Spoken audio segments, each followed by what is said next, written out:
শুভ্রর চোখের সামনে এখনো গতদিনের ছবিটা ভাসছে, যে ছবিটা তার জীবনে ভয়ঙ্কর এক অন্ধকার সময় নিয়ে এসেছে। মাত্র 2 মাস আগে মিমের সঙ্গে শুভ্রর বিয়ে হয়েছিল। 2 পরিবারের সম্মতিতে বেশ ধুমধাম করে বিয়েটা সম্পন্ন হয়। বাসর রাতে মিমের দিকে তাকিয়েই শুভ্র বুঝেছিল মেয়েটার বুকের ভেতর কোনো গভীর কষ্ট লুকিয়ে আছে। শুভ্র আদুরে গলায় জিজ্ঞেস করতেই মিম কান্নায় ভেঙে পড়ে। সে জানায় তার অতীত ভালোবাসাকে ভুলতে পারছে না, তবুও নতুন সংসারটাকে সুখে রাখার চেষ্টা করবে। বিয়ের পর প্রথম 1 মাস তাদের জীবনটা যেন স্বপ্নের মতো কেটেছিল। অফিস শেষে গল্প, সিনেমা, ঘুরতে যাওয়া, সবকিছু মিলিয়ে তারা খুব সুখে ছিল।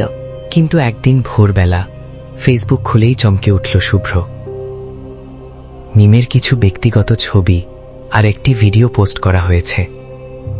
সেই পোস্টে অন্য একটি ছেলের সাথে মিমের ঘনিষ্ঠ মুহূর্ত দেখা যাচ্ছিল। ক্যাপশনে লেখা ছিল, আমিও আমার প্রাক্তন।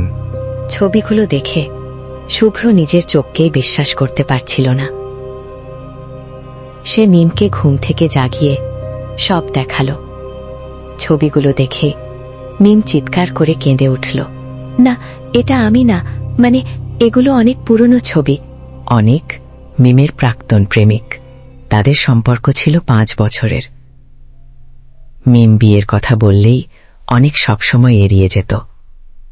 শেষ পর্যন্ত পারিবারিক চাপেই মিম শুভ্রকে বিয়ে করতে রাজি হয়। কিন্তু এই ছবি ফাঁস করা ছিল অনিকের প্রতিশোধ। সে শুধু মিমকে ব্যবহার করতে চেয়েছিল, আর সেটা মিম কখনো বুঝতেই পারেনি। শুভ্রর মাথার ভেতর তখন হাজারো চিন্তা ঘুরছিল। নিজের স্ত্রীর এমন ছবি কোনো স্বামীর পক্ষেই সহ্য করা সহজ নয়। তবুও শুভ্র মিমকে জড়িয়ে ধরে বলল, আমি তোমার পাশে আছি, ভয় পেও না। সেই দিনই সাইবার ক্রাইম বিভাগে মামলা করা হল। মাত্র 12 ঘন্টার মধ্যে পুলিশ অনেককে গ্রেফতার করে। তার ফোন, ল্যাপটপ সব জব্দ করা হয়। সব ছবি, সব ভিডিও চিরতরে মুছে ফেলা হয়। আইনি সমাধান হলেও মিমের জীবন আর স্বাভাবিক রইল না। বন্ধুরা তাকে অপমান করতে লাগল, আত্মীয়রা আড়ালে কুৎসা রটাতে লাগল। এই কঠিন সময়ে একমাত্র শুভ্রই মিমের পাশে দাঁড়িয়েছিল। কিন্তু রাত হলে মিম ঘুমের মধ্যে ছটফট করত। সে ফিসফিস করে বলতো, ও আমাকে ছাড়বে না, ও আমার সুখ নষ্ট করবেই। কয়েক মাস পরে শহরের এক প্রান্তে বসেছিল অনেক। মিম আর শুভ্রর সুখের সংসারের কথা ভাবতেই তার ভেতরে হিংসার আগুন জ্বলে উঠছিল। আমি ওদের সুখে থাকতে দিব না। অনেক ফোন করল তার পুরনো বান্ধবী নীলাকে। নীলা এসব তান্ত্রিক, অন্ধকার শক্তি আর কুসংস্কার নিয়ে অনেক কিছু জানত। নীলা ধীরে ধীরে বলল, একটা পথ আছে, যেখানে গেলে তোর সব ইচ্ছে পূরণ হবে।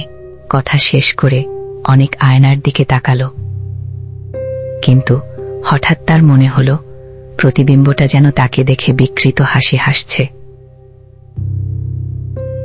আর তখনও শুভ্র আর মিম জানত না তাদের দিকে ধেয়ে আসছে এক ভয়ঙ্কর অন্ধকার। অবশেষে অন্ধকারের খেলা মাত্র শুরু হল।